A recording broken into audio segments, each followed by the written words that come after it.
সকলকে আবার স্বাগত জানাই অরুণিমার আড্ডায়। আজকে আমরা যার সঙ্গে আড্ডা দেব, আমরা চলে এসেছি তার অফিসে। আমরা জেনারেলি সেলিব্রিটিদের নিয়ে ভীষণ কথা বলতে ভালোবাসি, তাদের জীবন নিয়ে, তাদের কর্মজীবন নিয়ে আমরা কথা বলি, কিন্তু সেই সেলিব্রিটিদের পেছনে যারা প্রদীপের পিলসুজ হয়ে সবসময় সাপোর্ট দেন, গাইডেন্স দেন, তাদের নিয়ে হয়তো আমরা খুব একটা কথা বলি না। আজকে সেরকম একজন মানুষের সঙ্গে আমাদের আড্ডা হবে, আমাদের কথা হবে, গল্প হবে। তার নাম বেশি ভনিতা না করেই বলছি, তার নাম সুশান্ত দাস। আমরা তার অফিসে আজকে রয়েছি। অরুণিমার আড্ডায় আজকে বিশেষ অতিথি সুশান্ত দাস। সুশান্ত দা, তোমাকে অরুণিমার আড্ডায় স্বাগত জানাই। তুমি কেমন আছো বলো? ভালোই আছি, চাপের মধ্যে আছি, কাজের মধ্যে আছি। কাজের মধ্যে থাকা তো ভালো। ভালো না, কাজের মধ্যে থাকা ভালো। হ্যাঁ, ডেফিনেটলি। এই কাজ নিয়ে যখন কথা হচ্ছে, তোমার তো এই মুহূর্তে 5টা মেগা সিরিয়াল চলছে।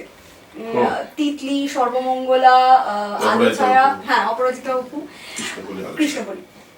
এই 5টার মধ্যে তোমার বাড়িতে সবথেকে বেশি কোন সিরিয়ালটা দেখা হয়? আমার মনে হয় আমাদের বাড়িতে যতদূর আমি জেনেছি, আমাদের বাড়িতে সবগুলো সিরিয়ালই দেখা হয়। হয়তো বাবা দেখে সর্বমঙ্গলা দেখতে বেশি পছন্দ করে, হয়তো দেবশ্রী দেখতে পছন্দ করে অপরাজিতা অপু এবং তার সাথে কৃষ্ণকলিও দেখে। দেবশ্রীর মা হয়তো পছন্দ করে আলো ছায়াটা সবসময় চলতেই হবে। তো ওরকম বাড়ির মধ্যে বিভিন্ন লোকজনদের বিভিন্ন রকম একটা ব্যক্তিগত পছন্দ থাকে। আর সুশান্ত দাসের ব্যক্তিগত পছন্দ এই 5টার মধ্যে? আমার কাছে দেখো, আমার কাছে তো একটা শো মানে সব, আমার কাছে কোনো এরকম ব্যাপার নেই যে এই শোটার প্রতি আমার দুর্বলতা বেশি হবে, ওই শোটার প্রতি দুর্বলতা কম হবে। সেটা একজন ক্রিয়েটারের কাছে বা মেকারের কাছে ঠিক ব্যাপার নয়। যে শোগুলো আমার চলে, প্রত্যেকটা শোই আমার কাছে সমান গুরুত্ব পাবে এবং প্রত্যেকটা শোকেই ভালোভাবে মানুষের সামনে গল্পগুলোকে নিয়ে আসতে হবে, বা যে গল্পগুলোকে দেখতে পছন্দ করে সেগুলো নিয়ে আসতে হবে প্রত্যেকটা শোয়ের ক্ষেত্রেই। সেটাই আমার প্ল্যান থাকে আর কি। আলাদা করে এই শোটা খুব ফেভারিট, ওই শোটা খুব ফেভারিট। সব সন্তানই সমান আদর পাওয়া উচিত। ডেফিনেটলি রেজাল্ট সবসময় সমান হয় না। তো এইটা একটা বিষয় হয় যে মনে হতে পারে যে না, আমার এইটার মধ্যে কি তার সুশান্ত বেশি মাথা দেয়নি, এটার মধ্যে কি বেশি এফোর্ট দেয়নি। সেটা নয়, এফোর্ট তো প্রত্যেকটা শোয়ের ক্ষেত্রেই দেওয়া হয়। এই রেজাল্টটা কিসের উপর নির্ভর করছে বলে তোমার মনে হয়? কন্টেন্টের উপর, গল্পের উপর। যে গল্প মানুষ দেখছে, সে গল্প যে চরিত্রটা, যে চরিত্রগুলো আমরা এই 5টা শোয়ে তৈরি করেছি, সেই চরিত্রগুলোকে রিলেটেবল ভাবে যেভাবে প্রেজেন্ট করেছি, মানুষ সেভাবে তাদের গল্প দেখতে অভ্যস্ত। যদি সেভাবে কখনো ভুলচুক হয়ে যায়, অনেক সময় গল্পের এরকম টার্ন অ্যান্ড টুইস্ট মানুষের মনে হয় যে চরিত্রটা করতে পারে না, বা চরিত্রটার মধ্য দিয়ে এটা দেখবো না আমরা, তো সেক্ষেত্রে অনেক সময় গল্পে লোকের অনেক অপছন্দ তৈরি হয়। কিন্তু যে চরিত্রগুলোকে আমরা তৈরি করি রোজ রোজ সবকটা শোয়ে, তাদেরকে মানুষ এতটাই ভালোবেসে ফেলে যে তাকে আবার যখন আমরা গল্পের মধ্যে কিছু ভাবনা চিন্তা শুরু করে দিই, তখন আবার লোকজন চলে আসে। আচ্ছা, এই যে তুমি কন্টেন্ট নিয়ে বললে, এই প্রসঙ্গে আমি আরেকটা কথা বলতে চাই। সেটা হচ্ছে যে প্রচুর মানুষ এরকম বলেছেন, সেটা সিরিয়াল জগতের কিছু অভিনয় যারা করেন তারা অথবা দর্শক বন্ধুরা, তারা বলেছেন যে এখন যে ধরনের কন্টেন্ট নিয়ে সিনেমা হয়, বা যে ধরনের রূপসজ্জা, সাজসজ্জা এবং অভিনয়ের ক্যাপাবিলিটি নিয়ে সিরিয়াল হয়, সেগুলো খুব একটা বাস্তবটাকে ফলো করছে না। এই ধরো যে একজনের 5টা বিয়ে, বা একজন রিইনকার্নেশন হচ্ছে, মানে পুনর্জন্ম হচ্ছে, এই যে বিষয়বস্তু নিয়ে অনেক সময় সিরিয়াল হয়, সেটা অনেক ক্ষেত্রে দেখা গেছে ভীষণ হাস্যকর হয়েছে হয়তো।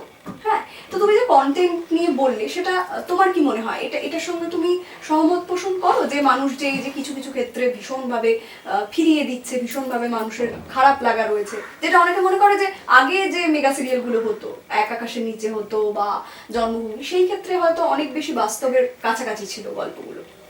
তোমার কি মনে হয়? আচ্ছা, এটা নিয়ে আলোচনা করতে গেলে একটু গুছিয়ে বলা দরকার। সেটা হচ্ছে যে টেলিভিশন কন্টেন্ট যখন আমরা বানাই, তখন সার্টেনলি কিছু মানুষকে মাথায় রেখে বানানো হয়। এই যে বিভিন্ন সোশ্যাল মিডিয়াতে ট্রোল করে, এই যে বিভিন্ন সোশ্যাল মিডিয়াতে বিভিন্ন পেজের মাধ্যমে সিরিয়ালগুলোকে নিয়ে সমালোচনা চলে, তারা কিন্তু একটা খুবই অল্প সেকশন যারা আমার শোয়ের ভিউয়ার্স বেসিক্যালি।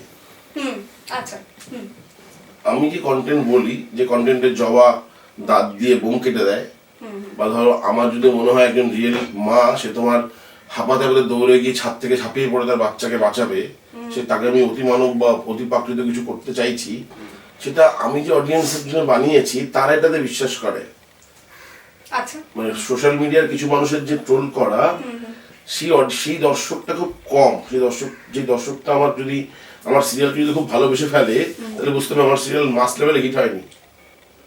আচ্ছা, তাই যখন কৃষ্ণকলিকে নিয়ে ট্রোল হয় সোশ্যাল মিডিয়াতে যে ভালো হচ্ছে না তখন কৃষ্ণকলি গত সপ্তাহেও 12 টিআরপি দিয়েছে। তো 12 টিআরপি যে এসছে সেটা গ্রামগঞ্জ মানুষ যে এত যে মা কাকিমারা এত যে 30 ফিমেল 35 অমুক তমুক যে মানুষ দেখছে, আপামর যে পাবলিক দেখে সিরিয়াল, তার জন্য ওটা 12 টিআরপি আসে। তাদের সোশ্যাল মিডিয়াতে যারা বলছে যে গল্পটা জমছে না, এটা হচ্ছে না, তা নয়।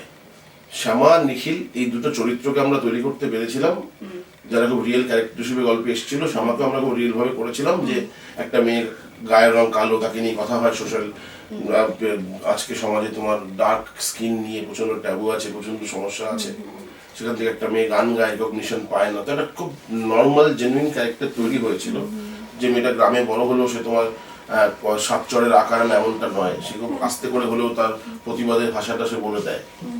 তো শ্যামাও খুব জেনুইনলি বিল্ড করেছিলাম আমরা, নিখিলও খুব জেনুইনলি বিল্ড হয়েছিল। পুরো এন্টায়ার যে পার্সপেক্টিভটা একটা বিজনেস পরিবার, যে কিন্তু সেই পরিবারটা বাঙালি এরা বিশ্বাস করে, যে বিজনেস পরিবার যারা বাঙালি কালচারে বিশ্বাস করে, সেরকম একটা পরিবার থেকে আসা একটা ছেলে নিখিল চৌধুরী, যে অন্ধকার দিকে ভয় পায়।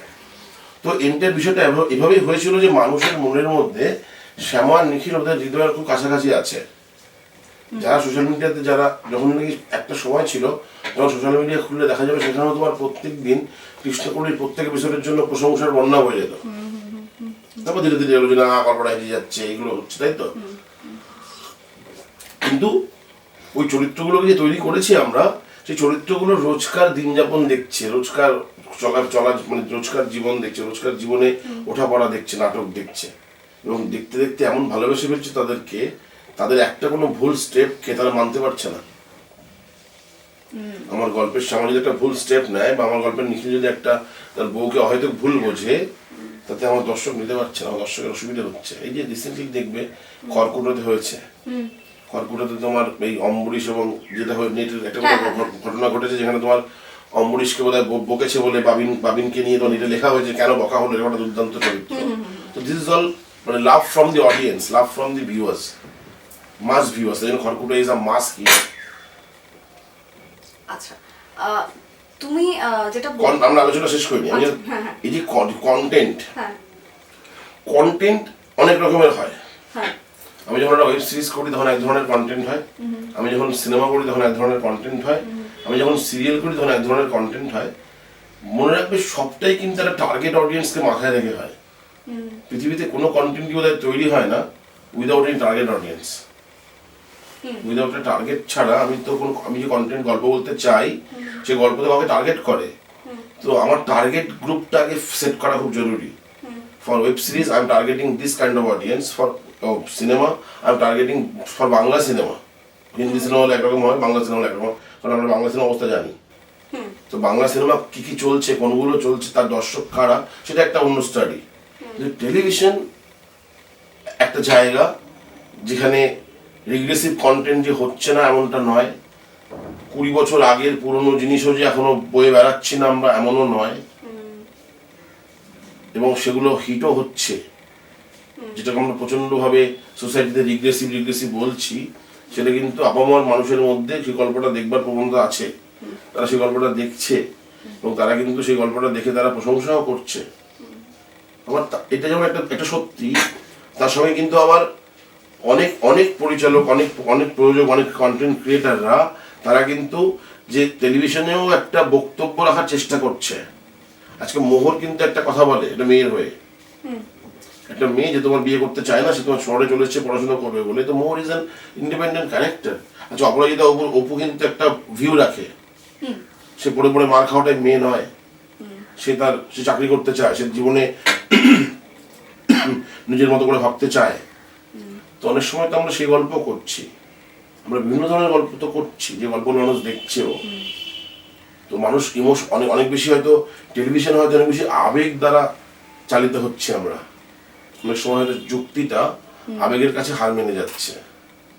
মানুষের ভারতীয় মাস অ্যাকচুয়ালি যে ধরনের নাটকীয় জিনিস দেখতে অভ্যস্ত, ইন্ডিয়ান সিনেমা খুব মেলোড্রামাটিক হয় মূলত, মানে মেইনস্ট্রিম ইন্ডিয়ান সিনেমা খুব মেলোড্রামাটিক। তো টেলিভিশনে কিন্তু সেই মেলোড্রামাটিক শ্যুটটা টেলিভিশনেও আছে, তার মধ্যে একাকাশের নিচেও হয়েছে, বিভিন্ন ধরনের কন্টেন্ট হচ্ছে। তুমি তো আজকের সময় দাঁড়িয়ে দেখতে পাও, আচ্ছা আমাদেরও 5টা সিরিয়াল 5টা গল্প নিয়ে হচ্ছে, সিয়াশিসদার 4টে সিরিয়াল 4টে গল্প নিয়ে হচ্ছে। সিয়াশিসদা এক ধরনের গল্প বলছে, আমরা এক ধরনের গল্প বলছি, লিনাদি যে শোগুলো করছে লিনাদি এক ধরনের গল্প বলছে। তো সবাই সবার মতো করে গল্প বলছে, সবাই যেভাবে গল্পটা বলছে সেভাবে বলছে। আমরাও দ্বীপ জেলে যে গল্প বলেছি, একটা অ্যাসপায়ারিং ব্যাডমিন্টন প্লেয়ার, সে ব্যাডমিন্টনে চ্যাম্পিয়ন হবে, তাকে একজন ফেইল্ড কোচ জীবনে কি করে পথ দেখায়, কিন্তু সেই মেয়েটা সংসারও করে। তো টেলিভিশনের একটা বেসিক দাবি এখন অব্দি চলছে, এখন অব্দি আছে ভিউয়ার্সকে মাথায় রাখলে, যে the girl has to B married, she has to get married. আমরা খুব কমই পাচ্ছি বা খুবই কমই হচ্ছে যে একটা মেয়েকে যে বিয়ে করবো না বলে কোনো শো 1.5 বছর ধরে চালানো হচ্ছে। আমার যে অডিয়েন্সটা টেলিভিশনটা মূলত দেখে, সেই অডিয়েন্সটা কিন্তু মেয়েটিকে, সে অডিয়েন্স চায় যে মেয়েটি সব করুক, ও সব করুক, কিন্তু একটা সংসারকেও ভালোবাসা দিয়ে শাশুড়িকে আদর যত্ন করুক, স্বামীর সঙ্গে তার ভালো একটা সম্পর্ক হোক, সে একটা পরিবারকে ভালোবাসুক, সে বিচ্ছিন্ন না হয়ে যায়। এই গল্প কিন্তু চলছে যে একটা মেয়েকে আমরা মানে দ্বীপজেলে যেতে কিন্তু আলটিমেটলি ঘরে জিতবে, বাইরেও জিতবে, সে বাইরে চাকরিও যেমন করবে, সে বাড়ির যোগ্য বউ হবে। দর্শক এটা দেখতে চায়, দর্শক দেখতে চায় না আমার নায়িকা বিয়ে করে স্বামীকে নিয়ে বাড়ি থেকে আলাদা হয়ে গেল, বাট দ্যাট ইজ রিয়েলিটি। এখন তো অনেক অনেক অনেক জায়গায় তো রিয়েলিটি, অনেক ফ্যামিলিতে রিয়েলিটি, যে ছেলে বড় হওয়ার পর বিয়ের পরে বউকে নিয়ে আলাদা হয়ে যাচ্ছে। তো এই যে তো সোশ্যাল রিয়েলিটি গুলো, যেগুলো তোমার অ্যাকচুয়ালি খুবই ডিপ্রেসিভ, খুব ডিপ্রেশন হয় যেগুলো থেকে, সম্পর্ক যেখানে ভেঙে যাচ্ছে বলে ডিপ্রেশন হয়, টেলিভিশন হয়তো একটু রিগ্রেসিভ হলেও ওই ভালো লাগার সম্পর্কগুলোকে আবার ফিরিয়ে নিয়ে আসে। তাই মানুষ দেখে, মানুষ নিজের জীবনে এমনভাবেই জর্জরিত হয়ে আছে, ওইটুকু সময়ের মানে রিফ্রেশমেন্ট, ওইটুকু সময়ের ভালো থাকাটা হয়তো ওই সিরিয়ালের মধ্যে থেকে খুঁজে নেয়, ওই ধরনের গল্প থেকে খুঁজে নেয়। তুমি যেটা বলতে চাইছো সেটা হচ্ছে যে মানুষ নিজের জীবন থেকে যেটা পাচ্ছে না, সেই নির্যাসটা কোথাও গিয়ে তুমি টেলিভিশনে আমরা দিই, মেগা সিরিয়ালে এনেছি। আচ্ছা, খড়কুটোর যে নির্মল আনন্দ, তো সেটা তো মানুষ এখন আর পায় না, তাই জন্য সেটা লোকে গোগ্রাসে গিলেছে। এতগুলো চরিত্রের মজার মজার পুরনো আমাদের বাংলা সিনেমার চরিত্রগুলোকে দিদি ফিরিয়ে নিয়ে এসেছেন। তো খড়কুটো এই সময় খুব সুন্দর এক্সাম্পল যে আমরা অ্যাকচুয়ালি তো ওই হ্যাপিনেসটার মধ্যে নেই, অ্যাকচুয়ালি সবটাই খুব সাজানো, সবটাই খুব প্রিটেনশিয়াস না, তার মধ্যেও I am getting that togetherness in television. সেইটা নিয়ে মানুষ দেশের মাটি দেখলে মনে হয় যে চলো 4 ভাই আলাদা থাকতো, তারা অ্যাটলিস্ট গ্রামের পুজোর জন্য তারা বাড়িতে এসছে। সো বিগ ফ্যামিলি, একটা বড় পরিবার টুকরো টুকরো হয়েছিল, সেই পরিবারটা আবার একত্রিত হয়েছে। তো এই নস্টালজিয়াতে ফিরিয়ে দিচ্ছে আমাদের, সেই জায়গাটা তো আর নেই গল্পে। এখন তো বাবা বিদেশে সেটেল হয়ে গেল মানে বিদেশেই রয়েছে, বাবা মা আলাদাই রয়েছে, এই যে বলে তো হচ্ছে, we are all losing relationships. তো সেই জায়গা থেকে টেলিভিশন কিন্তু খানিকটা রিগ্রেসিভ হলেও, খানিকটা প্রগ্রেসিভ হলেও ওই যে ওই রিলেশনশিপগুলোকে ফিরিয়ে আনছে আবার। তাই মানুষ একটা অদ্ভুত কল্পনার জগতে চলে গিয়ে নিজেদেরকে রিলেট করতে পারছে যে হ্যাঁ এটাই তো আমার জীবন, এটা তো আমার জীবনে হতে পারতো, হয়তো হয়ও। নর্মাল হ্যাপি মধ্যবিত্ত পরিবারের গল্প মানুষ দেখছে, ক্লাস ডিফারেন্স লাভ স্টোরি মানুষ দেখছে। কারণ ভারতবর্ষে এই যে টেলিভিশনের কন্টেন্ট নিয়ে লোকে যে রিগ্রেসিভ বলছে, কেন বলছে? ভারতবর্ষে কি দারুণ প্রোগ্রেসিভ কিছু হয়েছে? মানে আজকে ভারতবর্ষে এখনো কি নাবালিকা ধর্ষণ হচ্ছে না? ভারতবর্ষে এখনো কি তোমার একটা লোক 4টে বিয়ে করছে না? ভারতবর্ষে এখনো কি জাতপাত নিয়ে ধর্ম নিয়ে তোমার প্রতিদিন উৎপাত হচ্ছে না? তাহলে আমার কেন বলা হচ্ছে টেলিভিশন শুধু দেখা, টেলিভিশনে উল্টো পাল্টা জিনিস দেখানো হচ্ছে? এটা কি ভারতবর্ষে নেই? যে না শুধু ভারতবর্ষে নেই উঠে গেছে টেলিভিশনে দেখানো হয়, তা তো নয়। যে ঘটনাগুলো টেলিভিশনে ধরা হচ্ছে সেগুলো তো এখান থেকেই পাচ্ছি আমরা কোথা থেকে পাচ্ছি? আমরা তো বাস্তব থেকেই পাচ্ছি। কিন্তু খানিকটা রিয়েলিটির বাইরেও একটা রিয়েলিটি থাকে, তো সেটাও আমরা যেতে চাইছি আমরা, যেখানে হয়তো একটা 8 ঘন্টার শো দেখিয়ে আমার মা কাকিমা, আমার বউ, আমার ভাইয়ের বউ সবাই একসঙ্গে বললো বাহ মনটা ভালো হয়ে গেল। বলো ওরা পরিবারে তো ওখানে তো ওই পরিবারটা তো মিল আছে, কিন্তু ওই যে ছাড়া ছাড়া জায়গাগুলো তারা সিরিয়ালের মাধ্যমে নিজেদের রিলেট করতে পারে, সম্পর্কগুলোকে রিলেট করতে পারে। এটা হলে ভালো হতো, এটা হলে ভালো হতো। আমাদের পরিবারে তো একটা গেট টুগেদার হতে পারে, বল কতদিন হয় না, কাইন্ড অফ। সেখান দিয়ে দেশের মাটি থেকে হয়তো 5টা লোক আবার একসাথে হবে, সেটাই হোক। বিভিন্ন ধরনের কন্টেন্টই হচ্ছে, কিন্তু ওই বললাম ওটাই হচ্ছে যে একটা অন্যরকম বিষয়, মানে যেটা সিনেমাকে অফিসের সাথে মেলানো যাবে না। টেলিভিশন এই মুহূর্তে ভারতবর্ষে কিন্তু প্রত্যেক দিন তার ভিউইং বাড়ছে, এবং এটা যেমন একটা বিষয়, আবার এরকম না তো টেলিভিশন মানে যে খুবই রিগ্রেসিভ। টেলিভিশনে তো অনেক রিসার্চ মূলক কাজ হচ্ছে, রিয়েলিস্টিক কাজ হচ্ছে, নিউজ হচ্ছে না, যে হচ্ছে তোমার আমি বিভিন্ন চ্যানেলে বিভিন্ন জায়গায় ভারতবর্ষ জুড়ে তো সিআইডিও হয়, ভারতবর্ষ জুড়ে তোমার রিয়েলিস্টিক উইমেন হ্যারাসমেন্ট ড্রামাও হয়, হয়তো সেটাই বলছো, মানে রেটিং হয়, কার রেটিং বেশি বা কে কতটা সাকসেসফুল সেটা আমাদের জাজ করে নিতে হবে। যে একটা দারুণ সত্যভাবে জয়তো ভীষণই মাউন্টিং ওয়ালা শো, রেটিং দেখা যাবে যে অত রেটিং নেই, কিন্তু ওই শোটা তো রেটিং এর উপর ডিপেন্ড করছে না কিছু শো, তো সেটা চেষ্টা চলছে। আমরা এক্সপেরিমেন্টাল জিনিসপত্র করার ভাবনা ভাবছি। আজকে একটা মেয়ে কানে শুনতে পায় না, সে পাইলট হবে, এরকম একটা অ্যাম্বিশিয়াস গল্প তো আমরা করতে চেয়েছি। এটা তো অ্যাম্বিশিয়াস গল্প, যে গল্পটার অ্যাম্বিশন আছে, এটা আমরা পরে জানতেও পারলাম যে হঠাৎ করে নিয়মও বদলে গেছে, যে তোমার সত্যি কানে শুনতে না পেলে পাইলট হওয়া যায় না, এখন বন্ধ হয়ে গেছে পুরো। তো আমাদের গল্পটাকে এখন অন্যভাবে শিফট করতে হচ্ছে। কিন্তু এখন তিতলি কিন্তু এই মুহূর্তে বাংলা যে কটা শো চলছে তার মধ্যে একটা কিন্তু রিকল বলা পরিচিত এবং একটা হিট শো।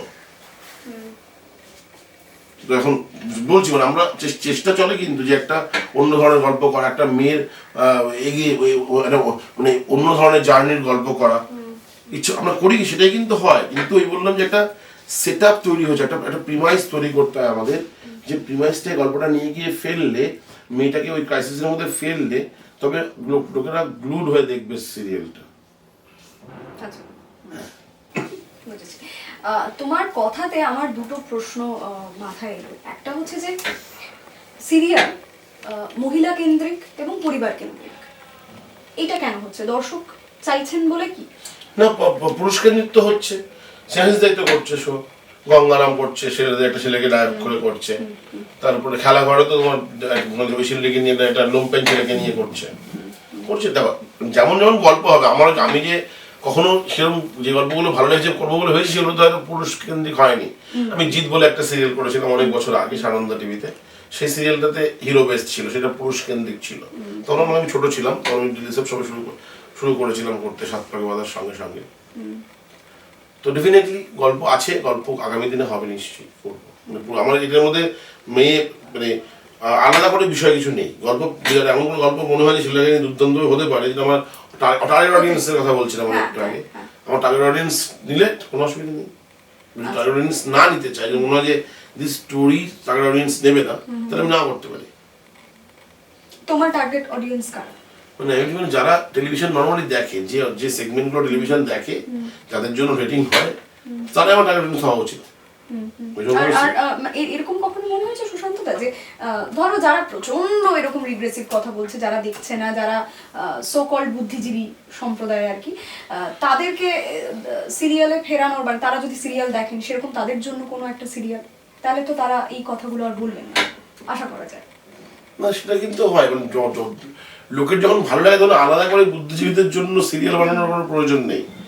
আমি একটা বড় রিলেটেবল গল্প আমরা যদি করতে পারি, যে গল্পটা হয়তো ধর আমি আজকে ভাবছি যে আমার গ্রামের লোকটা সিরিয়াল দেখে বলে ওদের সেন্টিমেন্টে খেলবো, আমি ওদের পছন্দ হবে এমন জিনিসপত্র করবো। আমার শহরের ইন্টেলেকচুয়ালদের জন্য গালি লাভ নেই, তাহলে শহরের ইন্টেলেকচুয়ালরা আমার সিরিয়ালকে গালি দেবে। মানে কিছু বুদ্ধিজীবী সম্প্রদায় দেখে না সবসময় সিরিয়ালকে তারা সবসময় গালিয়ে দেবে।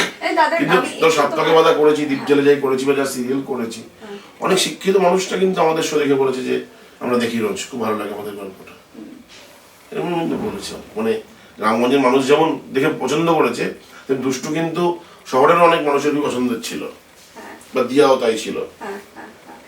আর আরেকটা বিষয় বলছি এই প্রসঙ্গে, সেটা হচ্ছে এই যে নেগেটিভ পাবলিসিটি হয়, কথার কথা মিম হচ্ছে, ট্রোল হচ্ছে, এটা কতটা এফেক্ট করে তোমাকে পার্সোনালি এবং তুমি যে কাজ যারা ট্রোল করে, যারা মিম করে, সেই সেকশনটা খুবই কম, খুবই ছোট, তারা আমার রেটিং এফেক্ট করে না। পার্সোনালি কোথাও খারাপ লাগে? খারাপ লাগে না, আমাদের ভালোই লাগে, আমাদের নিয়ে মজা হয়। এত আগে আমার মনে হতো যেগুলো কেন হচ্ছে, লোকে কি আমাদের নেগেটিভ ভাবছে না, মানে ওই যারা করে তাদেরও তো কিছু ভিউইং বাড়াতে হয়, ওদের তো ভিউইং বাড়ানোর জন্য ওরা দুটো জিনিস হয়। কেন সিরিয়াল নিয়ে মিম বা ট্রোল হয়? কারণ সিরিয়াল খুব জনপ্রিয় এই মুহূর্তে বাংলায়, ভারতবর্ষে বাংলাতে তো বটেই, টেলিভিশন স্টাররা, টেলিভিশনের সিরিয়াল সমস্ত স্তরের মানুষ দেখে, সমস্ত যারা দেখে না তারাও তার বাড়ির বউ যখন দেখে তখন সে তাকে দেখে ফেলতে হয়, সেও জানে কৃষ্ণকলি কি। তো সেখানে তোমার কৃষ্ণকলিকে নিয়ে ট্রোল করলে তাহলে যে চ্যানেলটা করে তার বোধহয় সুবিধা হয়, আমার যদি মনে হয় যে তার অনেক লোকজন, অনেক ভিউইং হয়ে যায়, অনেক লোকজন সেটা দেখে, এই জন্যই করে। কিন্তু তারা আমার অডিয়েন্স নয়, খুব বেশি অডিয়েন্স নয়। ওই ট্রোল তো আমার মা ধরি তোমার দেখেছে কৃষ্ণকলির কোনো মেয়ের কি হয়েছে, কৃষ্ণকলি নিয়ে এত বড় ঝামেলা হলো, ওই যে স্কচ ব্রাইট ইস্যুটা, এটা নিয়ে তোমার প্রচন্ড দেশে বিদেশে অনেক জায়গাতে এটা নিয়ে অনেক কিছু হয়েছে। আমাদের একটা ভুল হয়েছে, ভীষণই বড় ভুল হয়েছিল, কিন্তু সেটা কিন্তু আমার মা জানেই না। আমার মাকে কিন্তু মানে আমার মা কিংবা গ্রামগঞ্জে থরি কেউ জেনেছে, থরি তারা মিম বা ট্রোল দেখে। মানে ওটা তুমি মিমের থ্রু দিয়ে জানতে পেরেছিলে যে ওরকম একটা ঘটনা ঘটেছে নাকি না? হ্যাঁ ডেফিনেটলি, আমি তো শুটিং ছিলাম না, কিন্তু তোমার ডেফিনেটলি তারা যে আমাদের করে ছেলেটি, যে অ্যাসিস্ট্যান্ট আর্ট ডিরেক্টর কিঙ্কর, সে অ্যাকচুয়ালি ওটা রং করতে হতো। ওটা মানে আমরা তো কি হয় বাংলা টেলিভিশনের যে বাজেট, যেভাবে বাংলা টেলিভিশনে কাজ হয় নর্মালি, তো আমাদের অনেক কিছু অনেক সময় জোগাড়ও করতে হয়, মানে বিভিন্ন রকম বিভিন্ন জিনিসপত্রকে বানিয়ে তুমি শুটিং করলে বুঝতে পারবে যে শুটিং আমরা কিভাবে কি করি। তো অনেক রকম জিনিসপত্র আমাদের দেরি করতে হয়, তো এই ধরনের জিনিসপত্র আমরা পাবো কোথায়, সেখান থেকে আমাদের কোনো একটা অন্য ভাবনা ভেবে নিতে হয়।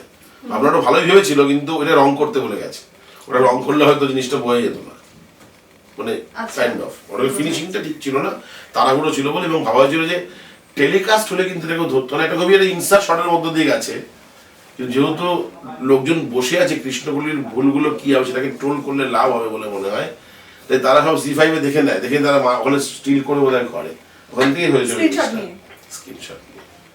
ওটা যদি নর্মাল এপিসোডে কিন্তু ওকে বুঝতেও পারতো না, ফট করে 1-2 সেকেন্ডে বেরিয়ে যেত ওটা, যদি ওরা C5 আছে বলে কি তুই পজ করে দেখতে পারিস, চালিয়ে পিছিয়ে ঘুরিয়ে দেখা যাবে আর কি।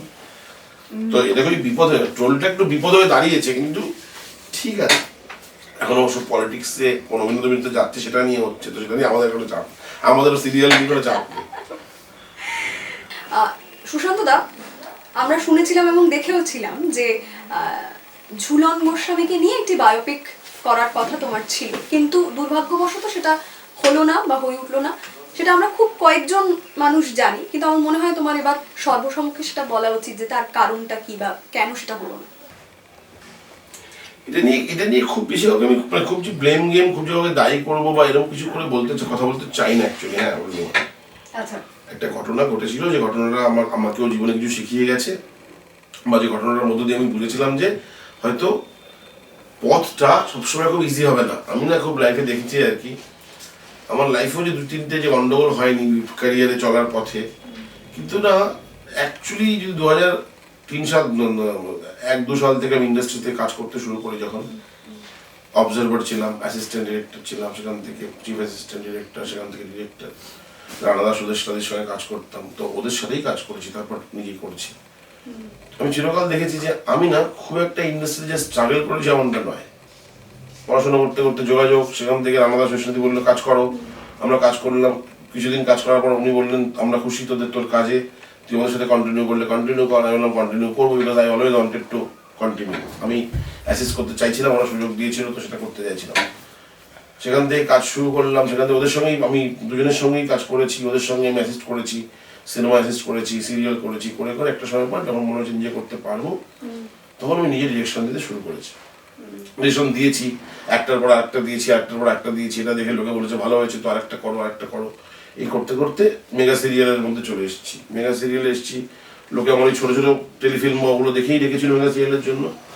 মেগা সিরিয়াল যখন করতে শুরু করলাম, করার পরে চ্যাম্পিয়ন বলে সিরিয়াল করলাম, মা বলে সিরিয়াল করতে গিয়ে একটা খারাপ এন্ড হলো, খারাপ একটা জিনিস হলো, মানে মা থেকে আমি খুবই মাঝপথে বেরিয়ে চলে এলাম, বা মা সিরিয়াল থেকে আমাকে হয়তো মাঝপথ থেকে সরিয়ে দেওয়া হলো।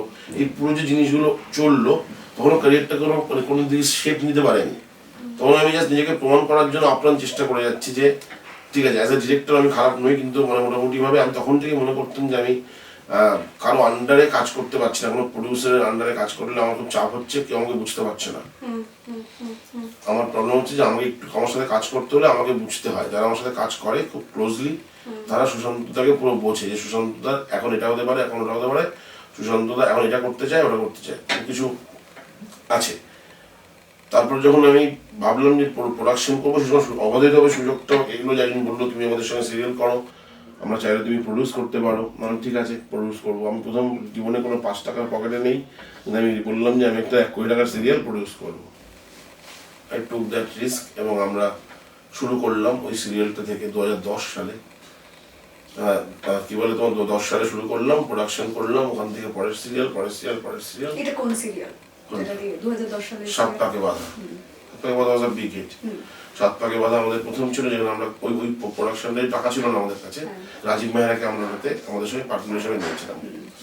প্রডিউসার ছিল রাজীব মেহরা, আমরা কো প্রডিউসার ছিলাম, আমরা ক্রিয়েটিভ ছিলাম। ওটা প্রায় 3.5 বছর মতো করে তারপরে ওখান থেকে সরে এলাম।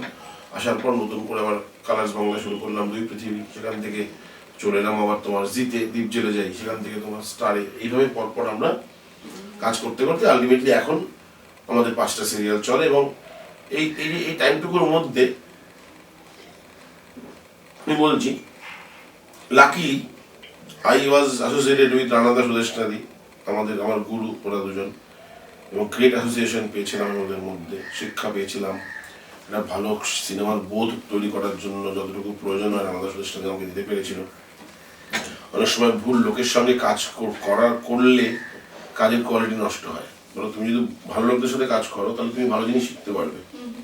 রানাদা সুদেশের সাথে কাজ করে আমি একটা ভালো কাজের পরিবেশ শিখেছিলাম, বা নিজে যখন কাজ করবো সেই পরিবেশটা কতটা সুন্দর রাখা উচিত বলে মনে হতো। সেখান থেকে নিজে যখন পরিচালক হলাম, একটা দলবদ্ধভাবে একজন টিম লিডার হিসেবে যেটা করা দরকার সেটা করেছি, করে আজকে আমরা একটা মোটামুটি জায়গায় পৌঁছেছি। 5টা সিরিয়াল আমাদের চলে, খুব বড় জায়গা না হলেও ছোট জায়গায় পৌঁছেছি। এই পুরোটার মধ্যে কিন্তু আমাকে যে খুব বেশি স্ট্রাগল করতে হচ্ছে তা নয়। আমি কিন্তু অ্যাজ দিস টাইমের সঙ্গে সঙ্গে এগুলো আমার জীবনে এসছে পরপর, আর আই হ্যাভ অ্যাকসেপ্টেড আর আই হ্যাভ রিজেক্টেড। ঠিক আছে, হ্যাঁ। তো সেটা করতে গিয়ে ঝুলন গোস্বামীর বায়োপিকটাও ওই সময় মনে হচ্ছিল করবো।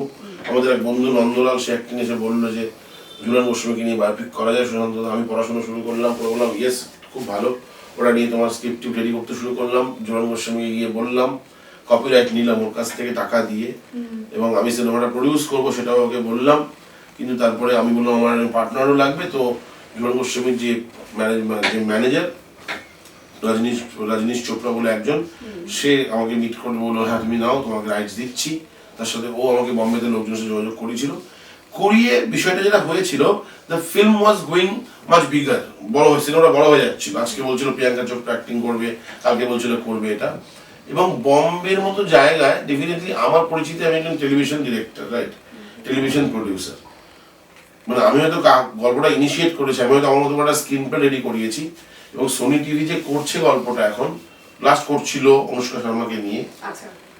তো সেই গল্পটার মধ্যে আমার মনে হয় যে সোনিকে আমি যে 2বার আমরা যে ন্যারেশন দিয়েছিলাম স্ক্রিপ্টটা, সেটা বোধহয় কারণ ছিল যে নাটক বা যে গল্প আমরা বলতে চেয়েছিলাম ঝুলন গোস্বামীর জীবন নিয়ে, তার খানিকটা ঝাড় ওরা পেয়েছিলেন, তাই জন্য ওরা স্টোরিটা প্রডিউস করছে। আমরা সেটার সঙ্গে যুক্ত নই কোনোভাবেই, মানে আমি আর কোনো যুক্ত নই, মানে এখন আমরা ওটার মধ্যে যুক্ত নই। কারণ আমার মনে হয়েছিল যে পুরো জিনিসটার মধ্যে একটা অন্যরকম ভাবনা চিন্তা হচ্ছে। তো অন্যরকম ভাবনা চিন্তা যেখানে যেখানে হয়, আমি সেখানে খুব একটা থাকতে পছন্দ করি না, নিজেকে সেখান থেকে সরিয়ে নিই। মানে আমার মনে হচ্ছিল যে এই পুরো জিনিসটি নিষেধ করা সত্ত্বেও কোথাও একটা আমাকে সরানোর মতো ভাবনা হওয়া হচ্ছে, বা বম্বে বলে বিগ ব্যাপার স্যাপার হবে বলে সুশান্ত তো রিজিওনাল জেলে, ওকে সরিয়ে দিলে ভালো হয়, এই জায়গা থেকে হয়তো ধীরে ধীরে আমাকে সরানোর চেষ্টা হচ্ছে। সেটা বুঝতে পেরে আমি নিজেকে সরিয়ে নিয়েছিলাম। আক্ষেপ হয় সেটার জন্য? আক্ষেপ হয় না, আমি সত্যি কথা বলছি যে আক্ষেপ হয় না কেন, ওই একটা কন্টেন্ট যখন ভাবছি বা বায়োপিক ভাবছি যখন, সেই লোকটাকে নিয়ে না আমি প্রচন্ডভাবে তার মধ্যে রেসপেক্ট হচ্ছে, সেই রেসপেক্টটাও ছিল প্রচন্ডভাবে। কিন্তু যখন নাকি এই পুরো ঘটনাগুলো ঘটলো, তখন বেশ কিছু মানুষের প্রতি আমার রেসপেক্টটা ধীরে ধীরে চলে যেতে শুরু করলো। ধরো আমি তোমাকে নিয়ে বায়োপিক করতে চাই, but I don't respect you, আমি কোনো ইন্টারেস্টেড হবো না। তো আমার ততদিন আমার ঝুলন গোস্বামীর বায়োপিকটা করতে ইন্টারেস্টেই চলে গেছে। তুমি একটু আগেই কথা প্রসঙ্গে বললে যে মা সিরিয়াল যখন হচ্ছিল তখন তুমি ছেড়ে বেরিয়ে গিয়েছিলে, আবার তুমি বললে যে না, তোমাকে বের করে দেওয়া হয়েছিল। এটা কোনটা সত্যি এবং কেন হয়েছিল, মানে পুরো ঘটনাটা যদি একটু বলো। না, এই সবগুলো না আমাদের এই ক্রিয়েটিভ কাজে বা এই ধরনের কাজকর্মে অনেক সময় অনেক রকম মতানৈক্য হয়। মানে ধরো যাদের হয়ে কাজ করছি, বা আমার মনে হচ্ছে কোনো একটা, ওদের মনে হচ্ছে কোনো একটা। তো মা সিরিয়ালটা মানে যে সময় মা শুরু হয়েছিল সে সময় মা নিয়ে মা খুব দ্রুত টেলিকাস্ট হয়েছিল, মানে খুব অল্প দিন হাতে ছিল, তো মা সিরিয়ালটা এয়ারে আনার জন্য প্রত্যেককেই দিনরাত প্রচন্ড পরিশ্রম করতো। তো আমরা 22-23 ঘন্টা করে শুটিং করেছি, করে রেডি হয়েছে। কিন্তু কি হয় অনেক সময় হয়তো অনেক রকম ক্রিয়েটিভ ডিফারেন্সেস হয় between director, between producer, between বিষয় আশয়, এবং কোথাও তোমার চ্যানেলেরও মনে হতে পারে যে না কাজটা ভালো হচ্ছে না, ডিরেক্টর ভালো করে করতে পারছেন না। সেই সময় আমি সত্যি হয়তো ভালো করে করতে পারছিলাম না, বা আমি তো ভালো করে প্রচন্ড জমিয়ে করতে পারছিলাম না, তো আমার মনে হচ্ছিল যে এটা থেকে বেরিয়ে আসা উচিত। তো যখন সিকান্দার সঙ্গে দেখা করতে গিয়েছিলাম বলতে যে আমি এটা করতে চাই না, তখন সিকান্দা আমাকে বললো যে আমার মনে হয় তুই এটা থেকে অফ নে। আমার ঠিক আছে, এবং আমার মনে আছে মানে এটা নিয়ে অদ্ভুত ব্যাপার যে যেদিনকে আমি প্রথম আসছি স্টুডিও থেকে সিকান্দার সাথে কথা বলবো বলে যে আমি মা থেকে সরতে চাই, আমি পারছি না সত্যি, আমি যোগ্যতা দিয়ে কাজটা করতে পারছি না, ভালো হচ্ছে না, আরো ভালো হতে পারে হয়তো। আমার মনে আছে আমি অশোকদাকে আমি বলেছিলাম যে তুমি দাঁড়াও নবীনার সামনে, আমি আসছি, আমি জাস্ট বলে কোথায় যাবে, আমরা জাস্ট প্রিন্সটনে ঢুকবো, 5-10 মিনিট পরে আমি বেরিয়ে আসছি, নবীনার সামনে দাঁড়াও। কারণ আমি অশোকদার সে সময় আড্ডা মারতাম খুবই, এদিক ওদিক যেতাম, তো সেদিন আমি জানি যে কাজটা আজকে না বলে দেবো। যখন গেলাম তখন আমি বুঝতে পারলাম যে সিকান্দারাও এটাই বলবার জন্য ছিল যে তোকে কাজটা করতে হবে না। তো আমি বললাম যে খুব ভালো হয় এটা, আমিও তোমাকে সেটাই বলতে এসেছি, তো এটার মধ্যে কোনো অন্য কোনো ব্যাপার নেই, খুব ঠিকঠাক আছে, আমি চেষ্টা করেছিলাম, পারিনি। ওই ঘটনাটা মা কেন এই আলোচনাটা উঠলো, মানে মা সিরিয়াল ওই ঘটনাটা আমাকে জীবন কিছু শেখালো। কি শেখালো? প্রথম শেখালো যে তোমার দ্বারা অন্য কোনো প্রডিউসারের সঙ্গে কাজ করা ডিফিকাল্ট হবে, কারণ তোমার যে কাজ করার পদ্ধতি বা তুমি যেভাবে কাজ করতে চাও সেই পদ্ধতি সবার কাছে গ্রহণযোগ্য হবে না।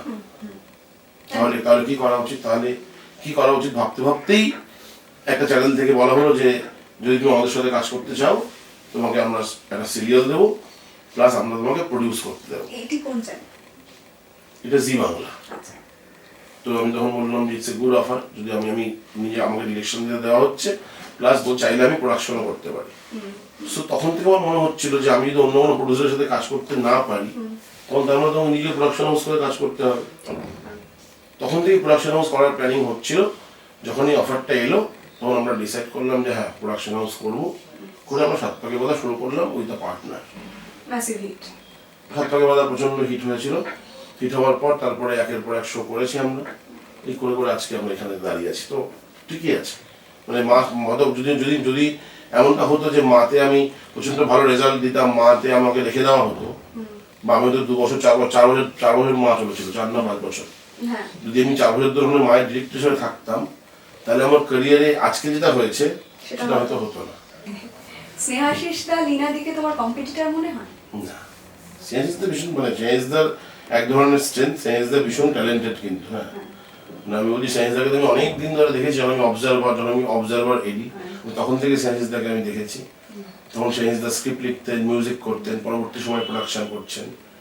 স্নেহাশিস দা কিন্তু যেভাবে মিউজিক রেডি করতেন, যেভাবে স্ক্রিপ্ট লিখতেন, যেভাবে সংলাপ লিখতেন, এবং মেইন স্ট্রিম ছবির গল্প বলা কিন্তু ওনার খুব নখদর্পণে। ড্রামা ওনার ভীষণ ফোটে, উনি ভীষণ ড্রামা ভালো বুঝতে পারেন। আর দিদি অনেক বেশি ক্যারেক্টার ড্রিভেন গল্প করেন।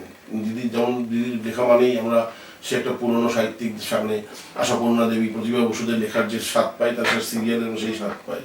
দিদির সংলাপ এতটাই জেনুইন, এতটাই তোমার সুন্দর হয় যে সেই সংলাপগুলো মানুষ শুনতে সারাক্ষণ টিভি সামনে বসে থাকে, যাতে সুন্দর কথাগুলো একটা মিস না হয়ে যায়। তো দুজনের দুরকম স্ট্রেংথ, দুজনে খুব ভালো, দুজনের কাছ থেকে অনেক কিছু শিখেছি আমি। দিদির কাছ থেকে তো শিখেছি, স্নেহাশিসদের সঙ্গে ডিরেক্টলি কাজ না করলেও স্নেহাশিসদের কাজ দেখে শিখেছি, হয়তো গল্প বলা, কি করে গল্প বলেন, কি করে নাটক তৈরি করেন, সবাই সবারটা দেখে, সবাই সবারটা জানে। মানে আমরা মানে স্নেহাশিস দা, শাহানা দি, লীনা দি, এনারা সবাই তো আমার সিনিয়র, এবং এরা মানে আমি জাস্ট যখন শুরু করেছি তখন এনারা অলরেডি কাজ করছেন। সবার কাছ থেকেই শিখি, শাহানাদের কাছ থেকেও শিখেছি। তোমার সিরিয়াল প্রডিউস করতে বেশি ভালো লাগে নাকি ডিরেক্ট করতে বেশি ভালো লাগে? এখন তো প্রোডাকশন করি বলে, গল্পগুলো নিয়ে চর্চা চলে বলে তোমার প্রচন্ডভাবে শুটিং কম করা হয়। মানে কোনো সিরিয়াল শুরু হলে কয়েকটা দিন শুটিং হয়তো করা হয়, কিন্তু নর্মালি শুটিং করা হয় না। এইবার লাস্ট একটা হয়েছিল জি5-এ, 4টে শর্ট ফিল্ম, তার মধ্যে বডি মাসাজ বলে একটা গল্প আছে, ঋদ্ধি সেনকে নিয়ে করেছিলাম, ওটা আমি ডিরেক্ট করেছিলাম। ওটা 3 দিন শুটিং করেছিলাম। মানে এখন মানে শুটিং করা কম হচ্ছে হয়তো, বা নতুন সিরিয়াল শুরুর সময় শুটিং করি হয়তো, কিন্তু আমি একজন ডিরেক্টর হিসেবে কিন্তু প্রচন্ড মানে ডিরেক্টর আমি, সেটাই আমার কিন্তু পরিচয়। মানে এখনো ডিরেকশন দিতে আমার ভালো লাগে। আচ্ছা, তাহলে এখনো যখন আমি শুটিংয়ে যাই, যা সবাই জানে যে আমি যদি একদিনের জন্য কোনো সিরিয়ালে শুটিংও যাই, আমি কিন্তু ফুল এনার্জি নিয়ে শুটিং করি। মানে যে এনার্জি আমাকে, মানে এরকম নয় যে আমি 1 বছর পর শুটিং করছি বা 6 মাস পর শুটিং করছি। শুটিংয়ে পা রাখলেই আমার মধ্যে, পরিচালনাটাই খুব প্রিয়। হ্যাঁ প্রোডাকশন তো আমি করছি বলে আটকে রয়েছি, কিন্তু আগামী দিনে ডিরেকশনের প্ল্যানিং তো চলছে, ছবি করার প্ল্যানিং হচ্ছে, ওয়েব সিরিজ সেগুলো তো আমাকে ডিরেক্ট করতে হবে। ছবিতে পরিচালনায় কবে দেখছি তোমাকে? শিগগিরই, আমার মনে হয় খুব বেশি দিন নয়। মানে এখন এই সেটা কি শুরু হয়ে গেছে? চলছে, সমস্ত প্রসেস চলছে, ওয়েব সিরিজ বা সিনেমা করার প্রসেস চলছে। শুধুমাত্র বা নিজের ডিরেকশন নয়, হয়তো আমরা ফিল্ম প্রোডাকশনেও আসবো, মানে আমরা হয়তো অন্য কাউকে দিয়েও সিনেমা করাবো। আচ্ছা, সেরকম কন্টেন্ট, যে ধরনের কন্টেন্ট ভাবছি, মানে আমার খালি মনে হয়েছে যে বাংলাতে যে ধরনের সিনেমা হচ্ছে বা যে ধরনের সিনেমা হয়েছে ইদানিংকালে, বা বাংলার সিনেমার অবস্থা এখন যেখানে দাঁড়িয়েছে, পোস্ট লকডাউন যেভাবে এখন থিয়েটারগুলো প্রচণ্ডভাবেই ভরে উঠছে না, ধীরে ধীরে পরিস্থিতি স্বাভাবিক হচ্ছে, হয়তো আগামী দিনে হয়তো স্বাভাবিক আরো হয়ে যাবে। তো আগে ভাবছি, মানে এখন এই মুহূর্তে ভাবনা চিন্তা করছি কন্টেন্ট কি বলতে চাই। অনেক রকম গল্প তো বলা হচ্ছে, এক একজন এক এক রকম গল্প বলছেন। নন্দিতা দি, শিবুদা এক ধরনের গল্প বলছেন, সৃজিত এক ধরনের গল্প বলছেন, রাজ এক ধরনের গল্প বলছেন, পরম এক ধরনের গল্প বলছেন। তার মধ্যে আমরা কি গল্প বলতে চাই সেটা নিয়ে ভাবনা চিন্তা হচ্ছে, এবং আমার ধারণা খুব শিগগিরই আমরা সবার সামনে সেটাকে আনতে পারবো। তুমি মানে একটু আগে তোমার সঙ্গে যখন অফ ক্যামেরা আড্ডা হচ্ছিল, তুমি বললে যে মেকানিক্যাল ইঞ্জিনিয়ারিং এ তুমি 2 বার ভর্তি হয়েছিলে। পলিটেকনিক, তো সেটা মানে সেটা হলে কি ভালো হতো বলে তোমার মনে হয়, নাকি না তুমি? এটা ঠিক, এখানেই ঠিক ছিল। মানে অ্যাকচুয়ালি তখন প্ল্যানিং হচ্ছিল যে একটা মানে ইঞ্জিনিয়ারিং পড়লে বা অন্য কিছু একটা পড়লে চাকরি পেলে ভালো হয়। বাড়িতে কটা থাকে তো প্রেশার, মধ্যবিত্ত পরিবারের ছেলে, কিন্তু সবসময় মন চাইতো মাধ্যমিক উচ্চ মাধ্যমিকের সময় থেকেই মনে হতো যে ওই দিকে আমার যেতে লাগবে।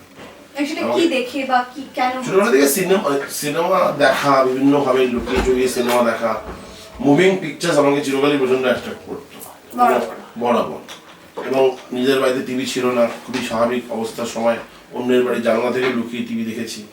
কিছু একটা হলে, কোনোটা মুভিং কিছু হচ্ছে, সেটা ডকুমেন্টারি হতে পারে, বাঘ ধরে যাচ্ছে হতে পারে, আমি একদম পুরো আঠার মতো করে দেখতাম যে হাউ ইট হ্যাপেন্স। তখন মনে হতো যে এই তোমার কীভাবে হয় পুরো বিষয়টা। তখন দেখি মানে এখন আমি মানে আমার কাছে শুটিং, এই মুভিং পিকচার্স, এই সিনেমা দেখা, এটা খুব ইন্টারেস্টিং লাগে।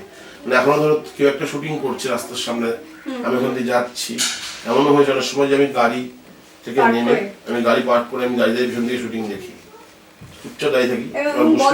মুশকিলা কেউ যদি চিনতে পেরে যায়, সে জিজ্ঞেস করে সুমন্ত দাঁড়িয়ে আছে কেন, কিন্তু ওই দূর থেকে দাঁড়িয়ে আমি দেখি। আমার এখন শুটিং দেখতে একই রকম আনন্দ হয়, যেমন আজ থেকে 2 বছর আগে হতো। হ্যাঁ, মানে ধরো অনেক সময় অনেকে ভাই চলে কি শুটিং চলছে না, মানে এই যে যাবো যে সব দেখা করতে, ও শুটিং এ আছে, ভালো লাগে। ওখানে গেলে শুটিং হচ্ছে, মানে এটা অন্য শুটিং হচ্ছে, যেখানে আমি গিয়ে 5 মিনিট দেখবো কি শর্ট হচ্ছে, কি হচ্ছে না হচ্ছে। মানে ওটা আমার এখনো সেম আনন্দই হয়, এবং যে কোনো শুটিং যেতে আমার খুব ভালো লাগে। খুব বড় কিছু গিয়ে দেখলাম গানের শুটিং, কোথায় গানের শুটিং হচ্ছে, সব দেখেছি যে কি হচ্ছে, তো গিয়ে দেখলাম গানের শুটিং এ 50 জন লোক নাচবে টাচবে, আমার ভালো লাগে। চুপচাপ কোনে দাঁড়িয়ে দেখবো আমি। মনে হচ্ছে রিয়ালিটি শো একটুখানি পরিচালনা করি বা? হ্যাঁ, আমরা তো দেখো কি হয়, আজকে সৌভাগ্যবতী বলে একটা সিরিয়াল করেছিলাম, যেখানে কিচেন কুইন বলে একটা প্রোগ্রাম হতো, নায়িকা ওখানে যেত, নায়িকা ওখানে গিয়ে ওটা জিততো বা জিতেছিল। ওটা একটা প্রপার নন ফিকশনে সেট করে, প্রপার 4 ক্যামেরা সেট আপ দিয়ে আমি শুটিং করেছিলাম। এবং সেটা যদি সিন দেখো, তোমার মনে হবে যে একদম রিয়েলিটি শো এর মতো, মেগা সিরিয়ালে রিয়েলিটি শো এর মতো সিন করতে হবে রীতিমতো। একটা বড় চান, মানে রান্না হচ্ছে, রান্না বান্নার শো। হ্যাঁ, তো নন ফিকশন করতে ভালো লাগবে। এমনিতে এখানে এখন অব্দি ব্যস্ত হয়ে রয়েছে ফিকশনের মধ্যে এমন ভাবে যে নন ফিকশন করার জন্য এখনো মানে অতটা সময় বের করতে পারছি না বলে হয়তো এখনো খুব মন দিয়ে ভাবছি না। এই সিরিয়ালে যদি একটু ফিরে আসি, এখন তো প্রচুর সিরিয়াল হচ্ছে, সেই জায়গা থেকে প্রচুর নতুন মুখ আসছে, কিন্তু কোথাও গিয়ে মানুষ বলছেন যে তারা হারিয়েও যাচ্ছেন।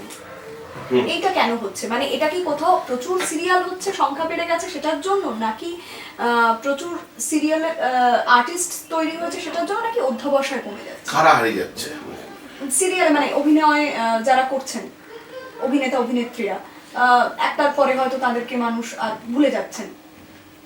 না, মানে আমার কি হয়, আমরা নতুন ছেলে একটা, আমার তো উল্টো মনে হয়, আচ্ছা। আমার মনে হয় যে এই ইন্ডাস্ট্রিতে আরো বেশি আর্টিস্ট আসা উচিত, আরো বেশি পরিচালক আসা উচিত, আরো বেশি রাইটার্স আসা উচিত, আরো বেশি প্রডিউসার আসা উচিত। আচ্ছা। মানে কম্পিটিশন বাড়া উচিত। যারা চলে যাচ্ছে তারা কম্পিটিশন থেকে শিখতে যাচ্ছে বলে আমার মনে হয়।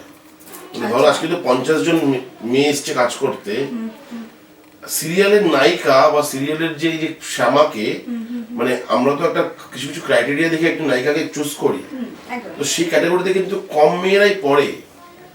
একটা মেয়ে মনে করে আমি না নায়িকা হতে পারি, কিন্তু তাকে যখন আমরা লুক সেট করে দেখছি তাকে আমার নায়িকা মনে হচ্ছে না, আমাদের ওই চরিত্রটা মনে হচ্ছে না। এরকমও কিন্তু হয়। আমি যারা ক্যারেক্টার ক্রিয়েট করেছি সেই ক্যারেক্টারের সঙ্গে যারা যারা যাবে, যে ধরনের ফেসেস যাবে তাদেরকে নেওয়া হবে, নাম্বার 1। নাম্বার 2, নর্মালি চেষ্টা করা হয় বেশ কিছু সিরিয়ালের ক্ষেত্রে, কিছু কিছু প্রোডাকশন হাউস হয়তো পরিচিত মুখকে নিতে চায়, কিন্তু অনেকেই আছে যারা নতুন মুখকে নিয়ে কাজ করতে চায়। আমরা তো নতুন মুখকে নিয়ে কাজ করি, সবচেয়ে বেশি কাজ হয়তো আমরা নতুন মুখকে নিয়ে করেছি এতদিন ধরে। এবার অনেকে মনে করে নতুন মুখকে নিয়ে করলে খাটতে হবে বেশি, নতুন মুখকে নিয়ে করলে চাপ হবে বেশি, একটা ভালো অ্যাক্টরকে নিতে পারলে আরো বেশি তাড়াতাড়ি করে অ্যাক্টরের সঙ্গে একাত্ম হতে পারবে। আমরা সেটা কখনো মনে করিনি বলে আমরা চল আমরা তৈরি করে নিতে পারবো। আমরা শ্যামাকে নিয়েছি, আমরা দিয়াকে নিয়েছি, আমরা তোমার জয়কে নিয়েছি, জবাকে নিয়েছি। সবাই তো নতুনই ছিল, জবা একটা সিরিয়াল তারাই করেছিল বোধ হয়, কিন্তু চৈতন্য না বিষ্ণুপ্রিয়া কি এরা করেছিল, কিন্তু তারপর জবা তো এখানে কেমন কেবল করেছে, আর দুই পৃথিবী করেছে। এরা সবাই নতুন নতুন ছিল, ছেলেরা বিক্রম তো নতুনই ছিল। বিক্রম তো প্রথম দিন এসে ক্যামেরার সামনে দাঁড়িয়ে ছিল আমাদের সিরিয়ালে, ওকে তো আস্তে আস্তে ঘষে মেয়ে তৈরি করা হয়েছে। কিন্তু ওই একটাই বিষয় হচ্ছে যে ভালো অ্যাক্টর যে হবে তাই কেউ তৈরি করতে পারে না, সে ভালো অ্যাক্টর। মানে যে ভালো অভিনেত্রী হবে সে তার নিজের বোধ বুদ্ধিতেই ভালো অভিনেত্রী হবে, জোর করে ভালো অভিনেত্রী তৈরি করা যায় না। হারিয়ে যাওয়ার প্রশ্ন আসছে কোত্থেকে? আজকে যে 35টা শো হচ্ছে, সে 35টা শোতে আমার 350 লোক লাগে। 10 জন করে ক্যারেক্টার ধরো বা 12 জন করে ধরো, 400 লোক লাগে। এবার যদি আমি 400-র মধ্যে চুজ করতে যাই, আমি অনেক খাজা লোকজন ধরে তো পাই যাকে দেখতে মনে হচ্ছে সুন্দর, কিন্তু সে অভিনয়টা পারবেই না কোনোদিন করতে। এরকম তো হয়। বা ধরো আমরা একটা কাস্টিং করেছি, একটা সুযোগ দিলাম, দেখলাম না সুযোগ দেওয়ার পর দেখতে পাচ্ছি যে ঠিক অ্যাক্টিং মেটেরিয়ালটা ওর মধ্যে নেই। নর্মাল জেনুইন অরিজিনাল একটা রিয়েলিটি যে একটা অভিনেতা হয়, তৈরি হয় একজন অভিনেতা, এই 10 বছরেও সেমই থাকবে, এটাও বুঝতে পারা যায় পূর্ণিমা। আর কাকে দেখে মনে হয় যে এর মধ্যে স্পার্ক আছে, আগামী 3 মাসের মধ্যে দেখবি দুর্দান্ত অ্যাক্ট্রেস তৈরি হবে, এটাও আমরা বুঝতে পারি। আর যে পারবে না বলে মনে করছি সেটা আমাদের মিসকাস্ট হয়েছে, আমাদের কাস্টিংটা ঠিক হয়নি, তার মানে ভুল কাস্টিং। আর অনেক সময় আমরা সেটাকে রিপ্লেস করে দিই, কোনো সময় আমরা মনে করি চলো ওকে একটু সাইড করে রেখে দাও, ঠিক আছে। ওকে কিন্তু তাহলে কিন্তু ওর কি হলো, এই হাউসে কাজ করে ও আমাদের সাথে নেক্সট সিরিয়ালটা হয়তো পাবে না, কারণ আমরা ও তো ভালো অ্যাক্টিং করে না। হয়তো ইন্ডাস্ট্রিতে যারা দেখেছে ওকে তাদের হয়তো মনে হবে যে না ভালো অ্যাক্টিং করে না, সেটা ওই মেয়েটার জন্য বা সেটার জন্য সমস্যা। আমাদের শ্যামাকে যে আমরা নিয়েছিলাম, মেয়েটি তো প্রথমবার নিয়েছিল, বাট ওর ইনস্টিংক্টিভ, ওর মধ্যে একটা অদ্ভুত, ওকে যে মানে ওকে ও কিভাবে যে করে ফেলে, ওর মধ্যে ঈশ্বর প্রদত্ত ক্ষমতা আছে। আমাদের শ্যামা কিন্তু 4 মিনিটের গান ও পুরো আনকাট লিপ দিয়ে দেয়, মানে বড় বড় নায়িকারাও ভাববে 4 বার। একটা 4 মিনিটের গান চলছে, তার মাঝখানে পজ কোথায় দেবে, কোথায় ধরবে, অন্য কেউ কিউ দিতে হয় না, 3টে ক্যামেরা চালিয়ে দেওয়া হয়, ও একবার এই গানটা টেক করে সিন শেষ করে দেয়। আমি তোমাকে গ্যারান্টি দিয়ে বলছি, অনেক বড় বড় নায়িকারাও তোমার একটা গোটা গান লিপ দিতে পারবে না। তো এগুলো ক্ষমতা, এগুলো পেরে গেছে, এগুলো করে। এখন তো শ্যামা দুর্দান্ত অ্যাক্টিং করে, তুমি সিন দেখে থাকো, অনেক ম্যাচিওর অ্যাক্টিং শিখে গেছে। সর্বভারতীয় স্তরে পৌঁছতে গেলে, সিনেমা হোক বা মেগা সিরিয়াল হোক, তোমার কি মনে হয় যে হিন্দি ভাষাটা খুব গুরুত্বপূর্ণ মাধ্যম?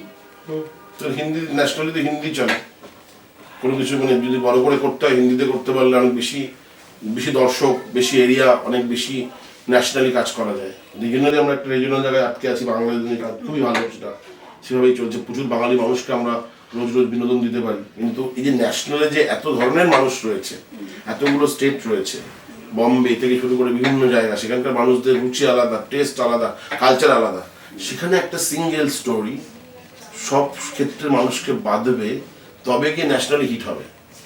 সেরকম কি ভাবনা চিন্তা চলছে?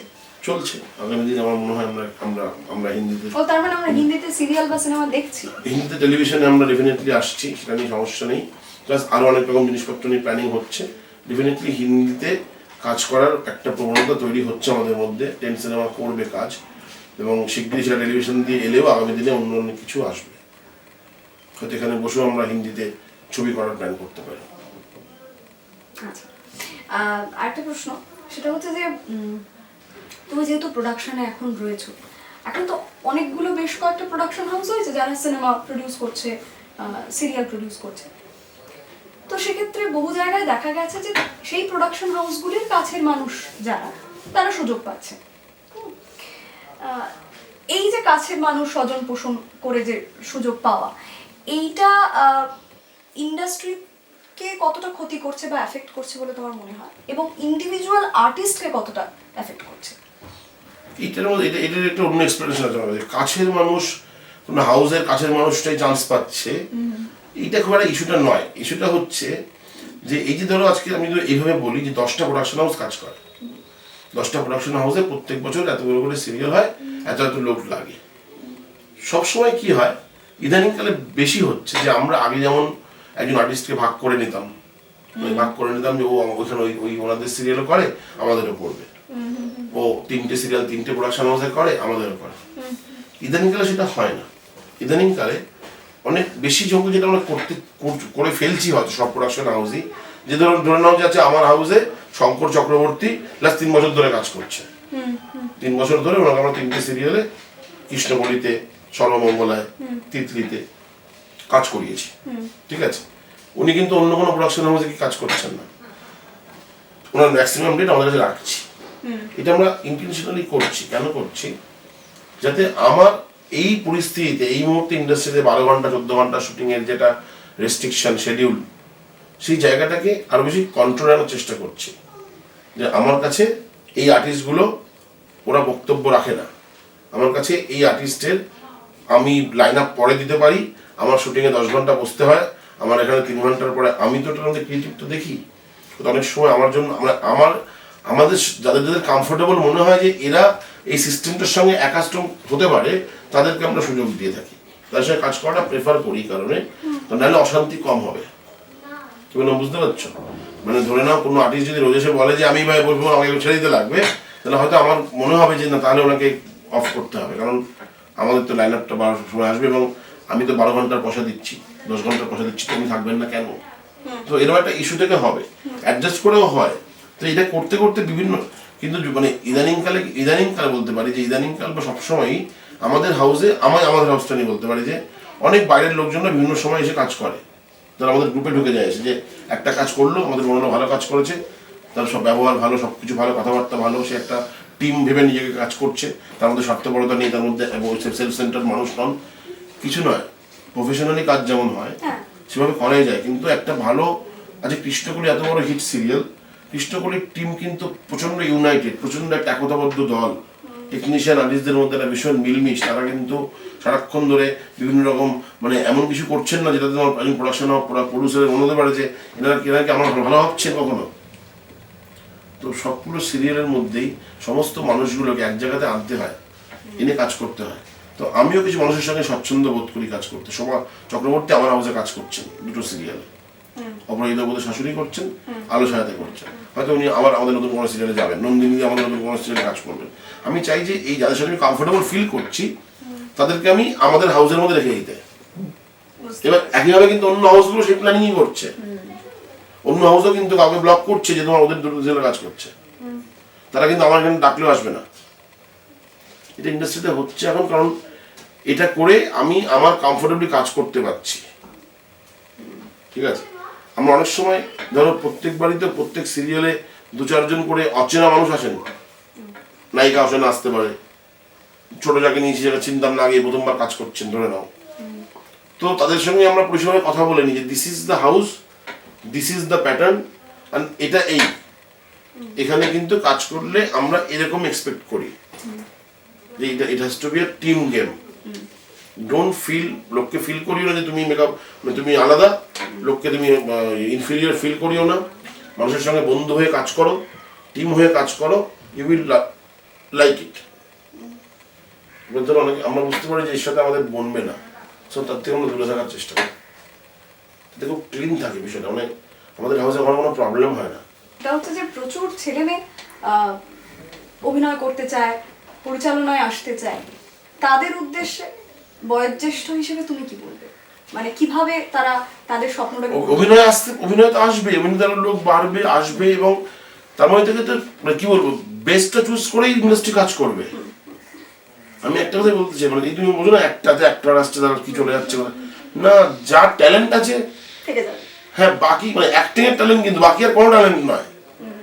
বাকি আর কি ট্যালেন্ট আছে সেই ট্যালেন্ট এখানে ম্যাটার করছে না, কিন্তু you have to be a good actress বা অ্যাক্টর, তাহলেই তুমি লং রানে থাকবে।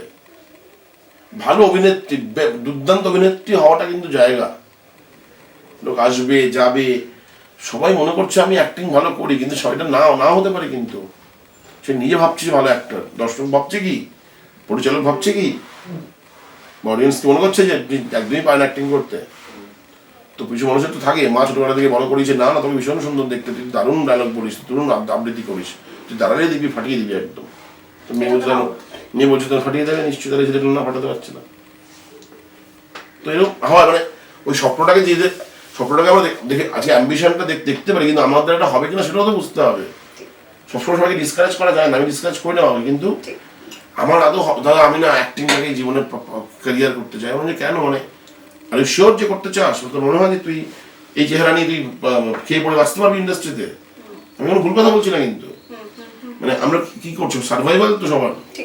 তুমি যখন যদি বুঝতে না পারে যে ভাই আমি এখানে এই রোলই পাবো, যা দিয়ে সংসার চালাতে পারবো না, তাহলে আলটিমেটলি 6-10 বছর পর কি মনে হবে আমি এখন না পারছি অন্য কোনো প্রয়োজনে যেতে, না পারছি অন্য জন্য যেতে, তখন কিন্তু ফ্রাস্ট্রেশন, ডিপ্রেশন চলে আসবে। Either I have to choose যে ভাই এটা বুঝতে পারছি আমি ওই 1200 টাকা রোলই পাবো সারা জীবন, বা আমার তাতে কিন্তু সংসার চলবে না, তাহলে আমাকে তার সঙ্গে একটা 15,000 টাকা মাইনের কাজ জোগাড় করতে হবে। তো ইন্ডাস্ট্রিতে সেই বোধটা একটা সমস্যা চলে।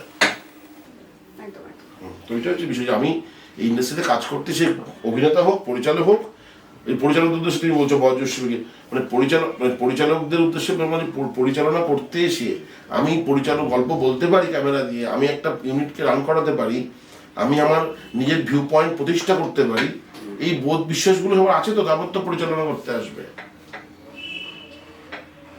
মানে পরিচালক হয়ে দারুণভাবে আমার চলে যাবে, পরিচালক হলে আমি সুন্দরভাবে চালিয়ে নিতে পারবো, সেই পথটা কিন্তু ক্রমশ আস্তে কমে আসছে। তার মধ্যেই যারা বেস্ট ডিরেকশন দেবে, বেস্ট গল্প বলবে, তারা এই পিছনে থাকলে এগিয়ে আসবে। Survival of the fittest. I am always trying to choose best people. তো আমি আমার হাউসে কাজ করতে সবসময় বেস্ট অফদের চাইছি।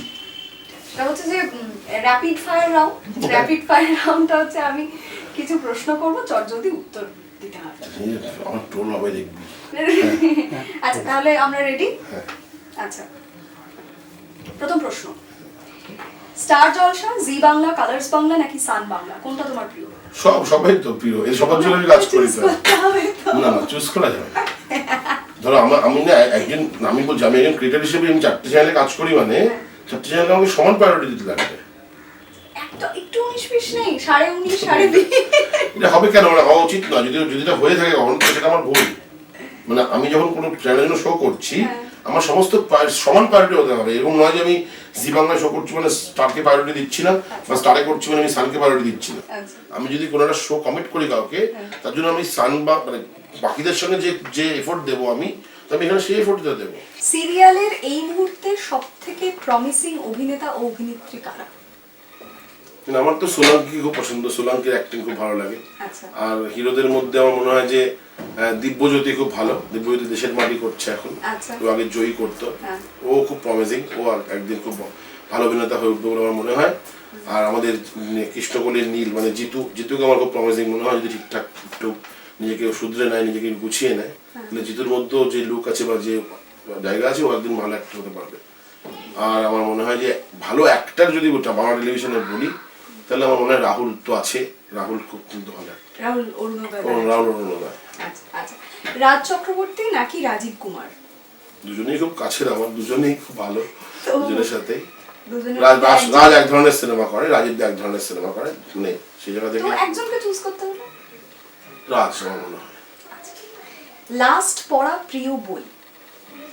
অ্যাকচুয়ালি লাস্ট মান লোটা কম্বলটাই পড়ছিলাম, লোটা কম্বলটা নিয়ে যখন কথা বললো কৃষ্ণেন্দ্র, আমি লোটা কম্বলটাই পড়ছিলাম, লোটা কম্বলটা আগেও পড়া আমার পড়ছিলাম। লাস্ট দেখা প্রিয় সিনেমা? লাস্ট দেখা প্রিয় সিনেমা একে ভার্সেস একেটা দেখলাম, ভালো লেগেছে। আচ্ছা একটা তামিল ছবিও দেখলাম, 4টে শর্ট ফিল্মের কম্পাইলেশন, পাভি কাদাগাল বা কিছুটা নাম, নেটফ্লিক্স আছে। বাহ, বিষয়টা খুব ইন্টারেস্টিং, পারলে দেখিস। ভালো ছবি। নিশ্চয়। হিন্দি সিরিয়ালে পরিচালনা নাকি বাংলা সিনেমায় পরিচালনা? কোনো একটা অফার যদি চুজ করতে হয় তোমাকে, তাহলে কোনটা করবে? হিন্দি সিরিয়ালে পরিচালনা, হিন্দি সিরিয়ালে পরিচালনা নাকি বাংলা সিনেমায় পরিচালনা? হিন্দি সিরিয়ালে পরিচালনা। আচ্ছা, অঞ্জন দত্ত নাকি কবির সুমন? কবির সুমন। আচ্ছা, বয়হুড প্রোডাকশন নাকি টেন সিনেমা? বোথ, দুটোই তো আমাদের দুটোই বেবি আর কি। তবু না, দুটোই টেন সিনেমা আর বয়উড। বয়উডের মধ্যে আলাদা কি, বয়উড একটা পার্টনারশিপ কোম্পানি, হ্যাঁ। আর টেন সিনেমা আমার প্রপার্টনারশিপ কোম্পানি। বাট দুটো কোম্পানি তো জন্মলগ্ন থেকে আমরা, আমি তো ওনার দুটো কোম্পানি, এদেরকে আলাদা করে বলা যাবে না, দুটোর মধ্যেই ভালোবাসা সেম। আচ্ছা, এরপর আমি কিছু শব্দ বলবো বা শব্দবন্ধ বলবো, সেটা শুনে তোমার কি মনে হয় সেটা তুমি বলতে পারো। সেটা যে একটা শব্দে ডেসক্রাইব করতে হবে এমনটা নয়, ঠিক আছে? লাবণ্যের সংসার।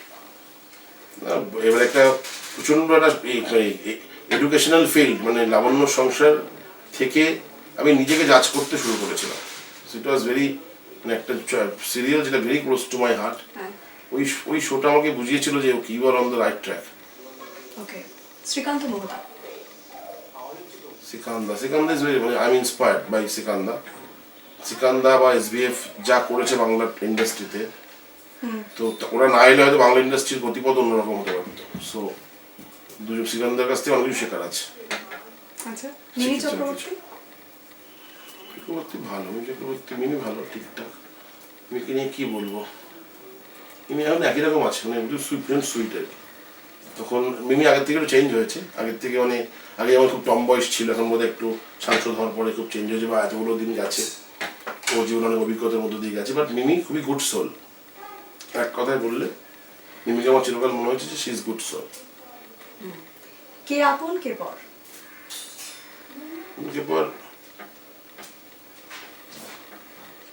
কেবল আমার জীবনের একটা অন্যতম, মানে অন্যতম একটা জায়গা যেটা তোমার সারা জীবন থেকে যাবে। হয় আর কিভাবে বলো, মাইলস্টোন। হ্যাঁ, মানে জীবনের যে কটা মাইলস্টোন আমাদের একটা কেমন করতে বটেই।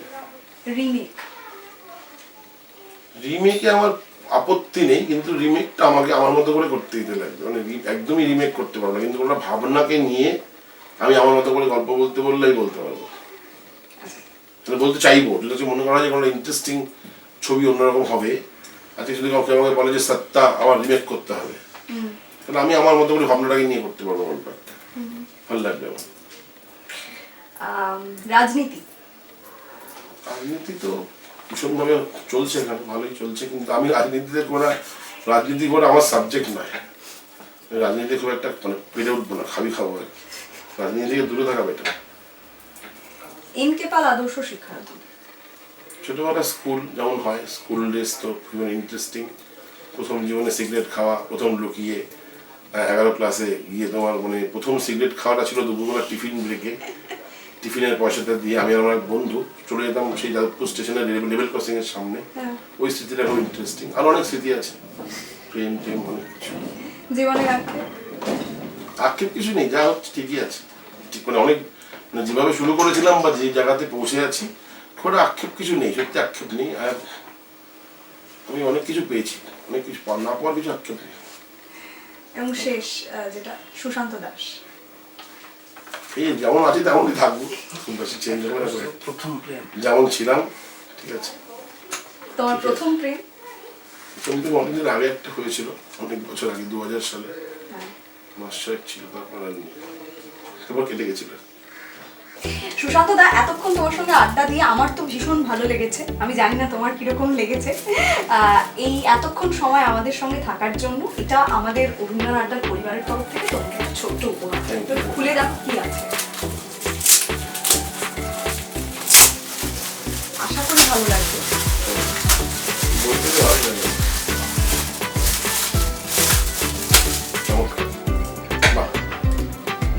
ডেথ নিয়ে আমার ভাবনা চিন্তা আছে।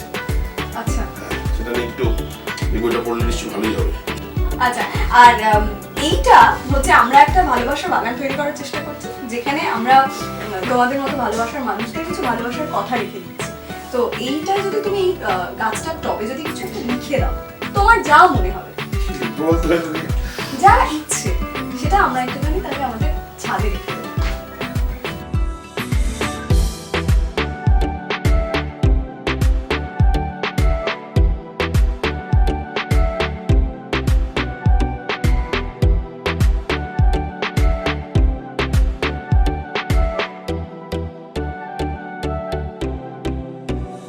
হ্যাঁ, লেখাটা হচ্ছে লেখা আছে জিলে আপনি জিন্দেগি, সুশান্ত দা।